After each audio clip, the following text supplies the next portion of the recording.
What if I told you? The biggest thing stopping you from succeeding isn't laziness. It isn't lack of talent. It isn't even bad time management. It's something your brain does to protect you. And here's the scary part. Every day you procrastinate, your brain becomes better at procrastinating. It's literally training itself. But today, you'll learn exactly why this happens, and more importantly, how to stop it permanently.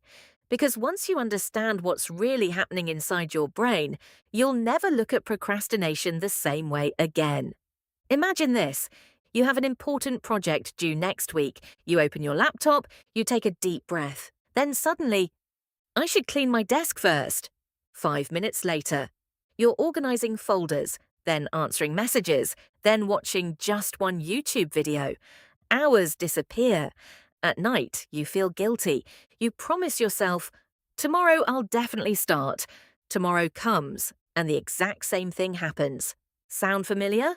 Most people think procrastination is simply being lazy, but psychologists have discovered something surprising. Procrastination isn't a time management problem, it's an emotion management problem. And that changes everything inside your head. Two different systems are constantly fighting. One is the rational planner. This part thinks about your future. It wants good grades, a successful career, better health, financial freedom. The other system only cares about one thing, feeling good right now. Imagine these two parts as characters. The planner says, let's finish the report. The emotional brain says, but Netflix feels nicer. The planner says, we should exercise. The emotional brain replies, the couch looks amazing. Guess which one usually wins? The one that promises immediate comfort. Your brain evolved to survive, not to finish homework, not to build businesses, not to write books, thousands of years ago. Avoiding danger mattered more than achieving goals. Your brain still uses that ancient operating system today. Here's something strange. When you procrastinate, you actually feel better, at least for a few seconds. Imagine you're about to write a difficult email. Your stress level rises. Instead, you scroll social media instantly. The stress disappears. Your brain notices this. It says, amazing. When we avoid difficult work, we feel relief. That tiny feeling of relief becomes a reward, and every reward strengthens the habit. You're not addicted to procrastination. You're addicted to escaping discomfort. That's a huge difference. Back in the 1960s, researchers performed a famous experiment. Children sat alone with one marshmallow. They could eat it immediately or wait and receive two marshmallows instead. Some children waited, others couldn't resist. People often think this experiment was about willpower, but later research revealed something more interesting. The children who waited usually distracted themselves. They sang songs, covered their eyes, played imaginary games. They didn't fight temptation directly. They changed their environment. That's a clue we'll come back to later, because most people try to beat procrastination using only motivation, and motivation is unreliable. Here's a weird question. Why do we keep making promises to our future selves? I'll start Monday. I'll wake up early tomorrow. I'll study this weekend. Your brain treats future you almost like a different person. Future you seems energetic, disciplined, motivated. Current you is tired, hungry, distracted. Imagine borrowing money from someone. Knowing another person will have to repay it. That's exactly what procrastination feels like. Current you enjoys the comfort, future you pays the price, but eventually, future you becomes present you, and suddenly, the bill arrives. Let's say your goal is write a book, lose 50 pounds, build a business, learn a new language. Your brain doesn't see exciting dreams. It sees one giant mountain. Mountains are intimidating. Brains avoid intimidating things. Now compare that to this. Write one sentence, walk 5 minutes, learn 3 new words, completely different feeling, same destination, different starting point. Your brain loves small victories. There's another hidden reason people procrastinate: perfectionism. Imagine an artist staring at a blank canvas. They think, it has to be amazing. Hours pass, nothing happens. Now imagine another artist. They say, I'm going to create the ugliest painting possible. Guess who starts first? Ironically, the second artist often creates something better, because movement creates improvement, perfection creates paralysis. Done is better than perfect, not because perfection is bad, but because perfection usually comes after many imperfect attempts.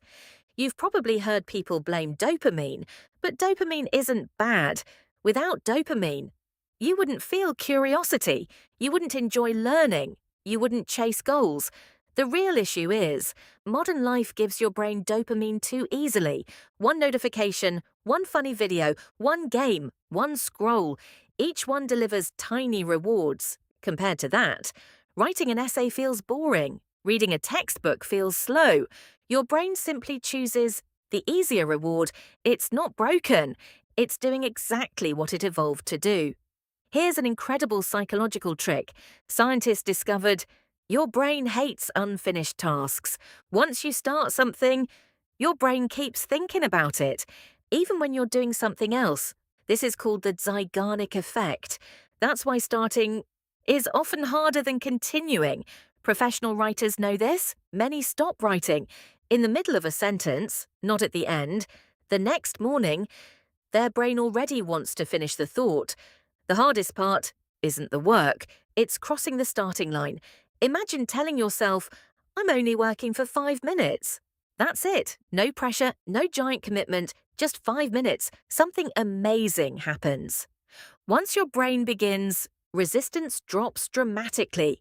Momentum takes over. 5 minutes often becomes 30, then 60, then you're finished. Motion creates motivation, not the other way around.